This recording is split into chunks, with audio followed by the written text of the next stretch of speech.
친구들 반갑습니다. 9월 6일 고동부 온라인 예배를 사도신경 고백하심으로 하나님께 올려드리겠습니다. 사도신경 함께 고백하겠습니다. 나는 전능하신 아버지 하나님 천지의 창조주를 믿습니다. 나는 그의 유일하신 아들 우리 주 예수 그리스도를 믿습니다.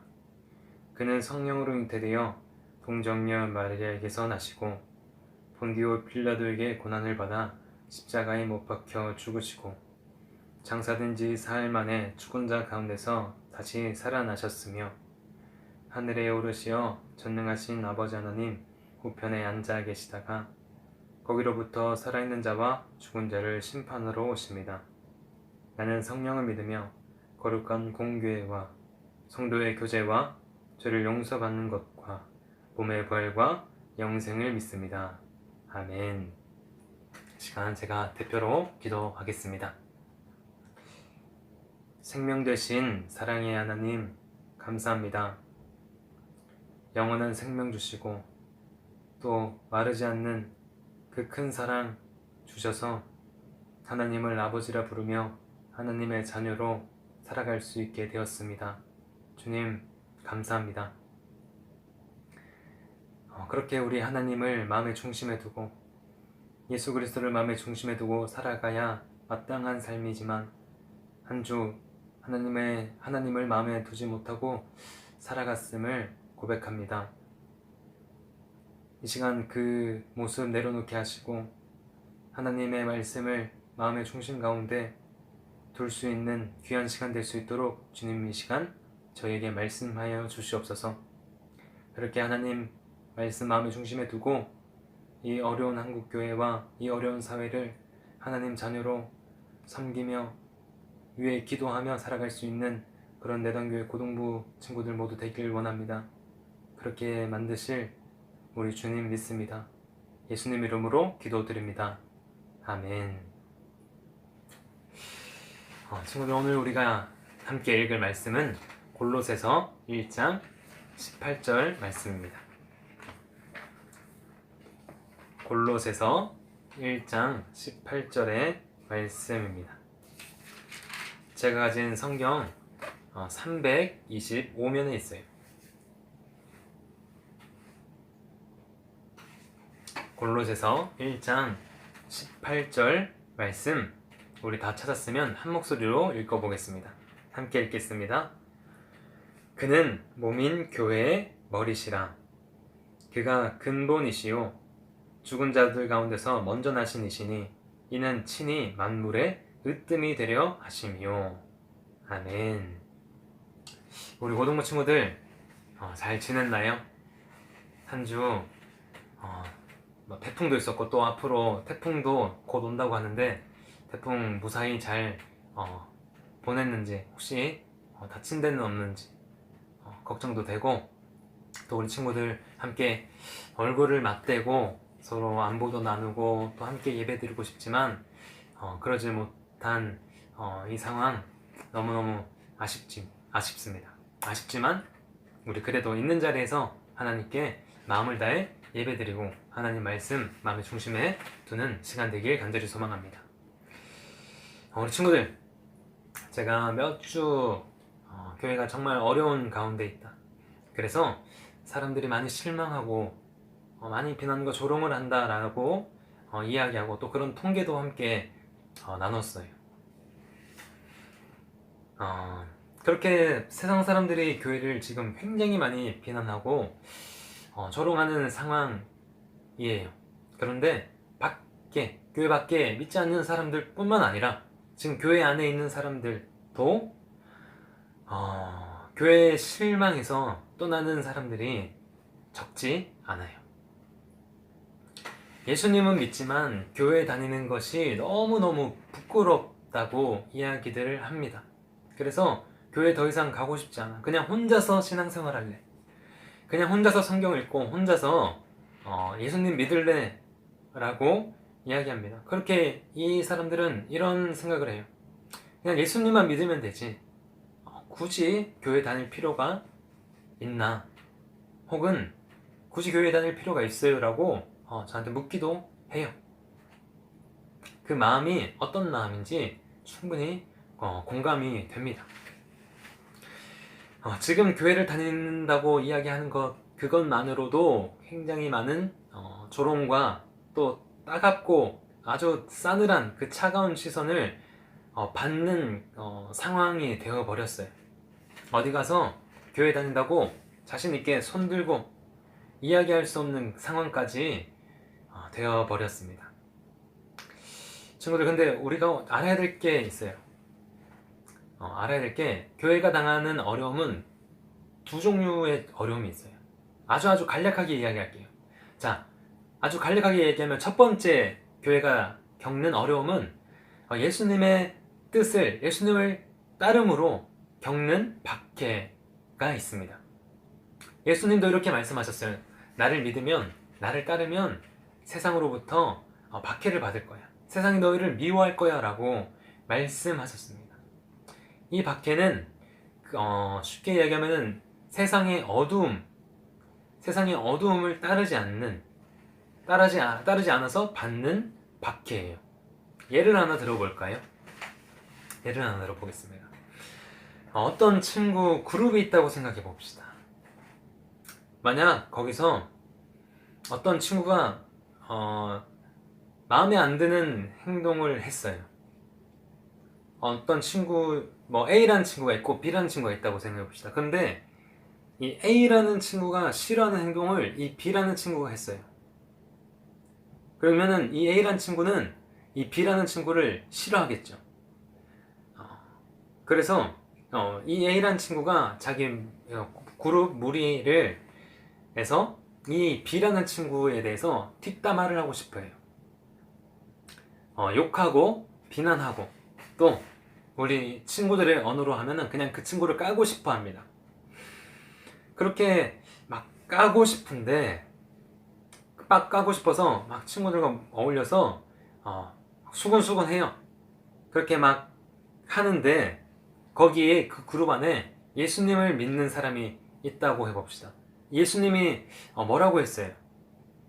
예수님은 어떻게 하라고 했나요? 이웃을 사랑하고 심지어 원수까지도 사랑하라고 하셨으니 예수님을 믿는 이 친구가 막 비난하는 이 상황에서 그 B라는 친구의 입장을 생각하고, 내가 이 B라는 아이의 입장에 서서 생각을 해보고 이 아이를 이해하려고 애를 써요. 그러면서 이 B라는 친구를 뭐라 하는 이 그룹, 이 A라는 친구를 향해서 너무 그러지 말자, 우리 너무 그러지 말자, 욕하지 말자, 그래도 우리 친구인데 라고 이야기한다면 친구들 어떻게 돼요? 어떻게 될까요? 그 친구도, 그 예수님을 믿는 친구도 무리에서 아마 소외되고 또 뒷담화에 비난의 대상이 될 거예요. 이렇게 예수님을 믿음으로 세상의 어둠과 달라서 받는 박해와 어려움이 있어요. 이 어려움, 이 첫 번째고요. 그 다음에 교회가 당하는 두 번째 어려움이 있어요. 이 두 번째 어려움은 예수님의 정신과 마음을 잃어버림으로써 받는 비난과 조롱이 있어요.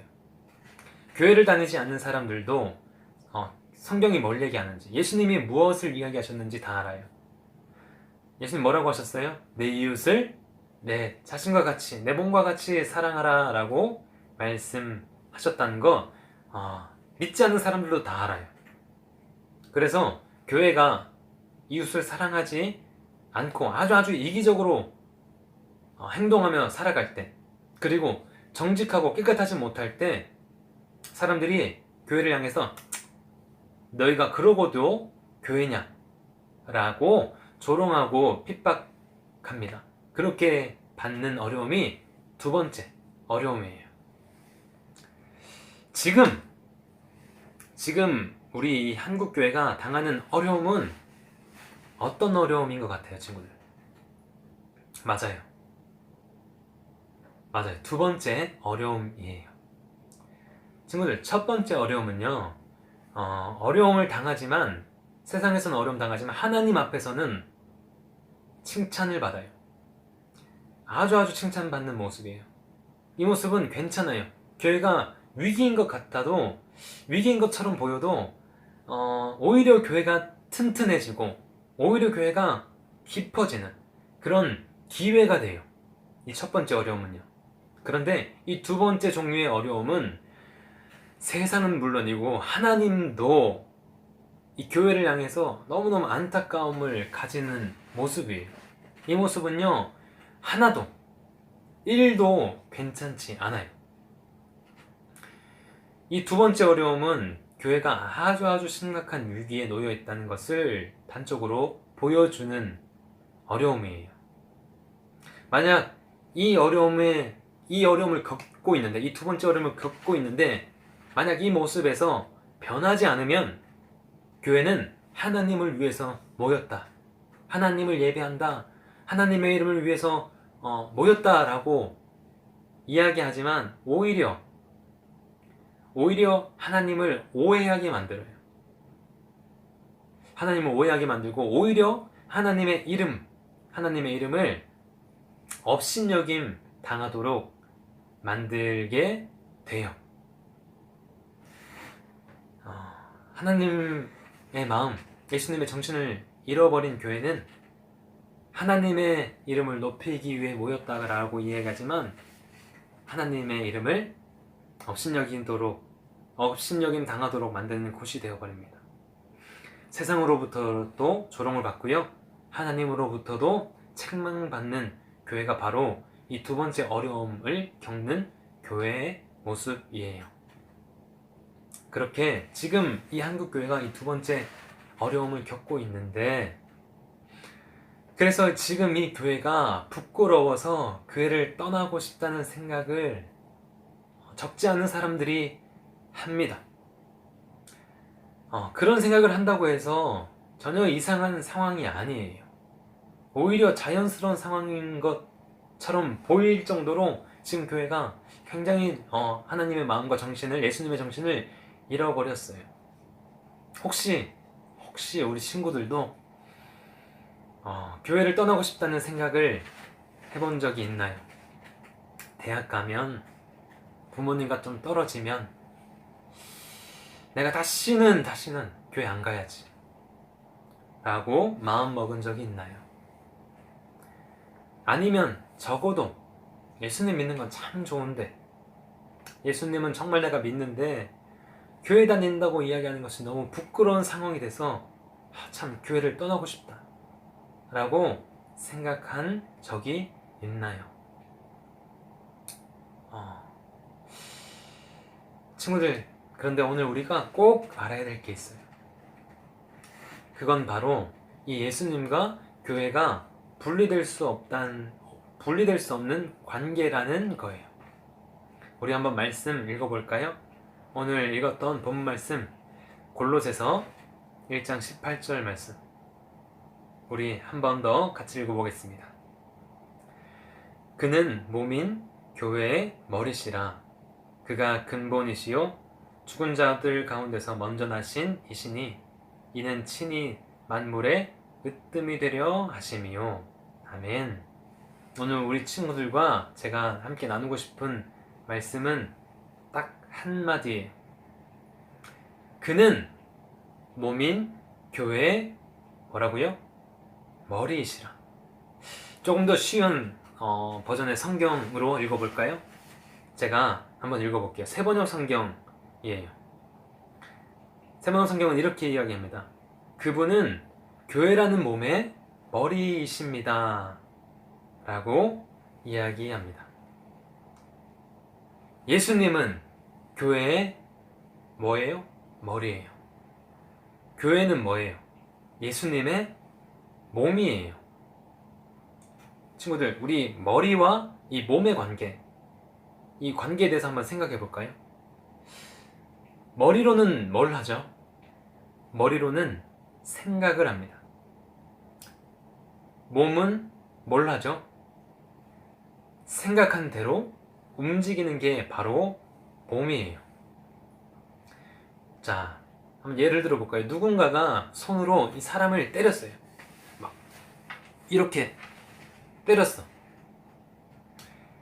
만약에 때렸는데 이 사람의 책임을 물을 때 이 손을 탓하지 않아요. 이 손을 보고 나무라지 않아요. 그 사람의 폭력적인, 아주 폭력적인 그 생각을 나무라고, 그 생각을 탓해요. 반대로 이 손으로 사람을 살리는 일을 했을 때 뭘 칭찬하나요? 이 손을 칭찬하나요? 아니에요. 그게 아니라 바로 이 선한 생각, 그 생명을 살리고자 하는 그 선한 생각에 대해서 우리는 칭찬을 합니다. 생각이나 가치관, 그대로 몸은 행동하고 움직여요. 그것이 당연하고 그것이 자연스러운 거예요. 머리하고 몸하고 따로 놀 수 없어요. 그래서 예수님이 교회의 머리가 되신다는 이 말씀은, 교회는 예수님의 정신, 예수님의 뜻을 중심에 둔 곳, 예수님의 정신, 예수님의 뜻대로 행하는 곳, 그곳이 바로 교회라는 의미예요.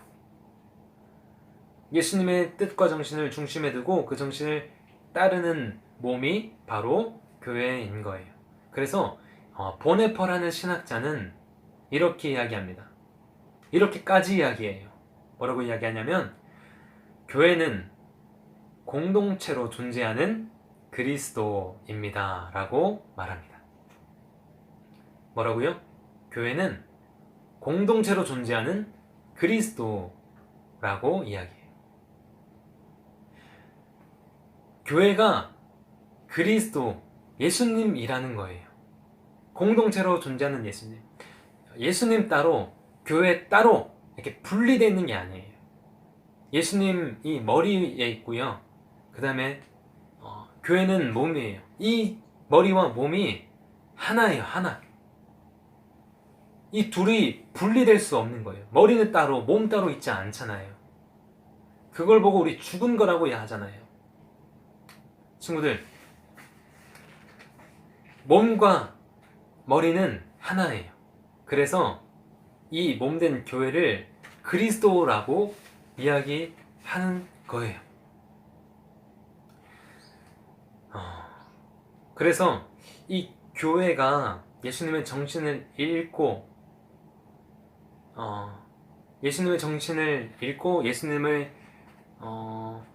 예수님과 상관없이 갈 때 교회를 향해서 죽은 교회라고 이야기해도 그게 이상한 게 아니에요.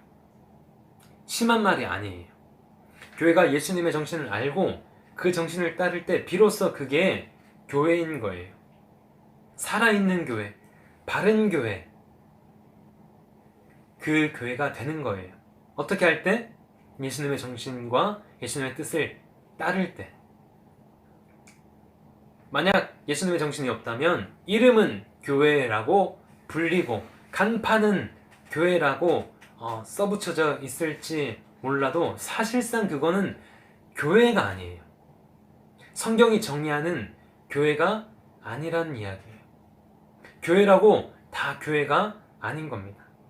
그리스도를 머리로 둔 교회, 그리스도의 정신과 그리스도의 뜻을 따르는 그곳이 바로 교회입니다. 친구들, 그렇다면 그리스도의 정신과 그리스도의 뜻, 예수님의 뜻과 정신은 무엇일까요? 우리 내단교회 고등부 친구들은 아주 잘 알 거예요. 뭐예요?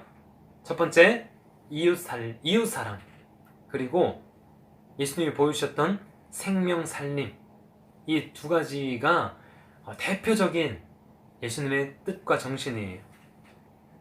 우리 쭉 한번 계속 읽어왔던 말씀 한 번 더 새겨보기를 원해요. 제가 우리 친구들 읽어드릴게요. 우리 친구들도 이 성경 몇 장 몇 절 메모해서 우리 친구들도 한 번씩 읽어보는 말씀이 되었으면 좋겠어요. 예수님의 정신과 뜻은 이겁니다. 마가복음 12장 31절 말씀. 내 이웃을 내 자신과 같이 사랑하라 하신 것이라. 이보다 더 큰 계명이 없느니라. 아멘. 또 로마서 13장 9절 말씀.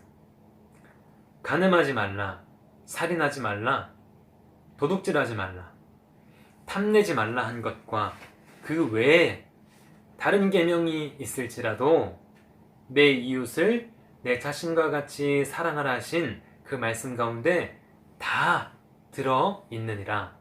아멘. 또 요한일서 4장 20절에서 21절 말씀. 누구든지 하나님을 사랑하노라 하고 그 형제를 미워하면 이는 거짓말하는 자니 보는 바 그 형제를 사랑하지 아니하는 자는 보지 못하는 바 하나님을 사랑할 수 없느니라. 우리가 이 계명을 주께 받았으니 하나님을 사랑하는 자는 또한 그 형제를 사랑할지니라. 아멘. 또 고린도전서 13장 1절에서 2절 말씀. 내가 사람의 방언과 천사의 말을 할지라도 사랑이 없으면 소리나는 구리와 울리는 꽹과리가 되고, 내가 예언하는 능력이 있어 모든 비밀과 모든 지식을 알고 또 산을 옮길 만한 모든 믿음이 있을지라도 사랑이 없으면 내가 아무것도 아니요. 아멘. 친구들, 이 말씀 어떤 말씀이에요? 이웃을 사랑하는 것, 그것이 예수님의 뜻과 정신이라는 것을 아주 설명하고 뚜렷하게 보여주고 있어요.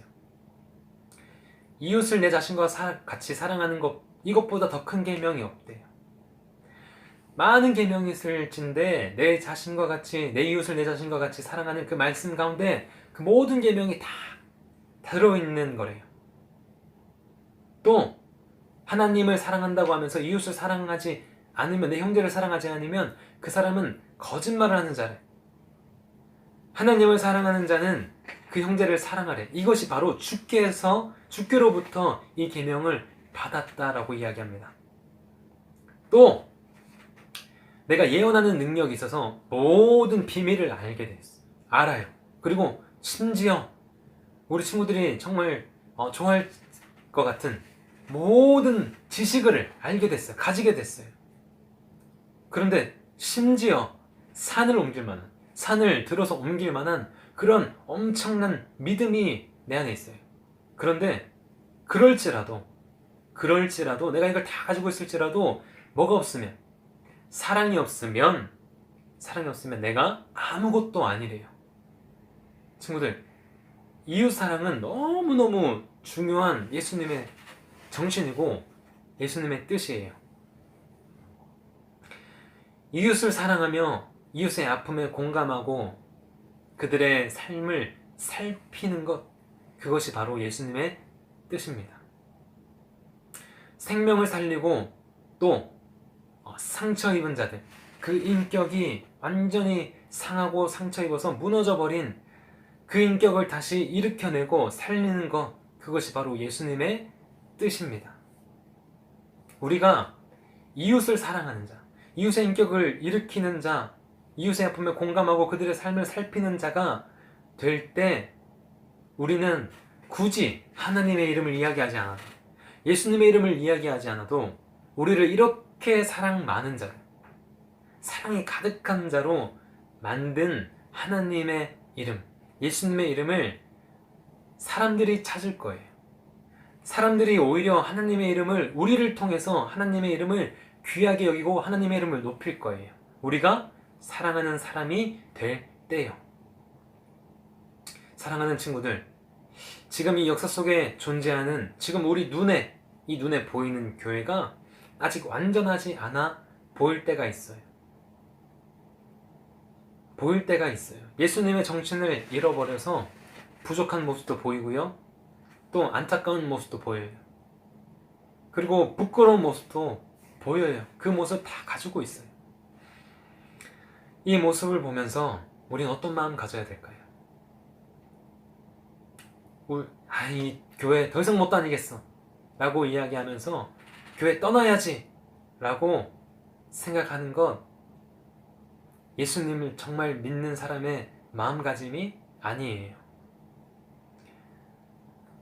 교회의 이 부족한 부분, 안타까운 부분, 또 부끄러운 이 부분, 모습을 예수님의 정신으로 고쳐 나가야 합니다. 이 예수님과 이 교회는 떠날 수 있는 관계가 아니에요. 예수님을 믿는다면, 예수님을 자신의 중심으로 둔다면 우리는 몸된 교회예요.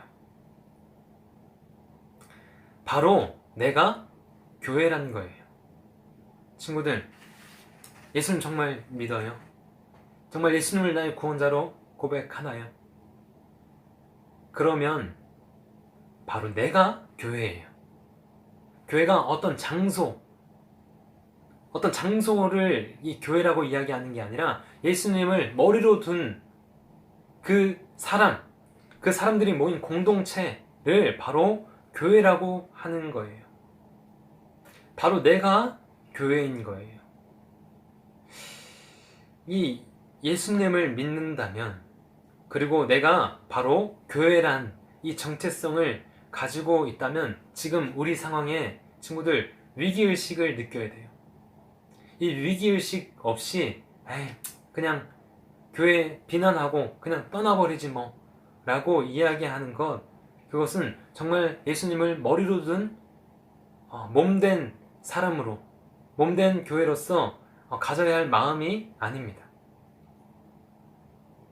우리는 이 위기의식을 가지고 있어야 돼요. 만약 이 위기의식 없이 온라인 예배 드린다고 막 대충 드리고 드리는 둥 마는 둥 한다면 이 교회는 더 추락하게 되고, 소금이 맛을 잃으면 어떻게 된다 그랬어요? 사람들한테 버려져서 땅에 밟힐 거라고 그랬죠. 우리 이 교회는 더 밟힐 거예요. 예수님의 이 몸된 교회는 더 밟힐 겁니다. 친구들, 이 위기의식을 가지고 이 두 번째 어려움에 처해 있는 한국 교회가 다시 바른 교회가 될 수 있도록, 예수님의 정신과 뜻을 중심에 둔 교회가 될 수 있도록 친구들 기도해 주세요. 그리고 앞으로 우리 친구들이 만들어갈 이 내단교회, 지금도 너무너무 잘하고 있지만 지금보다 더 예수님의 뜻을 이루는 교회가 될 수 있도록 친구들 기도해 주세요. 친구들, 이게 왜 꼭 해야 되냐면, 만약 기도하지 않으면 우리는 쉽게 교회를 떠나갈 거예요. 쉽게 예수님과 이 분리된 그 모습, 관계로 되어버릴 거예요. 친구들, 우리는 예수님과 떠날 수 있는 관계가 아니듯이 교회도 예수님과 분리될 수 없는 관계예요. 우리가 기도할 때, 이 교회를 위해서 기도할 때, 이 한국교회를 위해서 기도할 때 예수님의 정신을 중심에 둔 바른 교회로 세워갈 수 있어요. 친구들, 오늘 꼭 기억합시다. 예수님을 머리로 둔 이 몸된 교회 되길, 바른 교회 되길, 살아있는 교회 되길 기도하는 우리 친구들이 되길 예수님의 이름으로 정말 간절히 기도하고 또 간절히 소망합니다. 이 시간 기도하겠습니다. 사랑과 은혜 아버지 하나님, 감사합니다. 우리 친구들 교회를 사랑하며 교회를 위해서 기도하는, 그렇게 예수님의 정신을 중심에 두고 따르는 그런 바른 교회가 될 수 있도록 주님, 우리 친구들의 기도 통해서 역사하시고, 우리 친구들이 만들 교회도 정말 바른 교회가 될 수 있도록 주님, 우리 마음 가운데 교회를 사랑하는 마음, 교회를 위해서 애통하며 기도하는 마음 허락하여 주시옵소서. 그렇게 하실 주님을 믿으며 예수님 이름으로 기도드립니다. 아멘. 함께 주기도문 고백하겠습니다. 하늘에 계신 우리 아버지, 아버지의 이름을 거룩하게 하시며 아버지의 나라가 오게 하시며 아버지의 뜻이 하늘에서와 같이 땅에서도 이루어지게 하소서. 오늘 우리에게 일용할 양식을 주시고 우리가 우리에게 잘못한 사람을 용서해 준 것 같이 우리 죄를 용서해 주시고 우리를 시험에 빠지지 않게 하시고 악에서 구하소서. 나라와 권능과 영광이 영원히 아버지의 것입니다. 아멘. 친구들, 한 주 잘 보내요.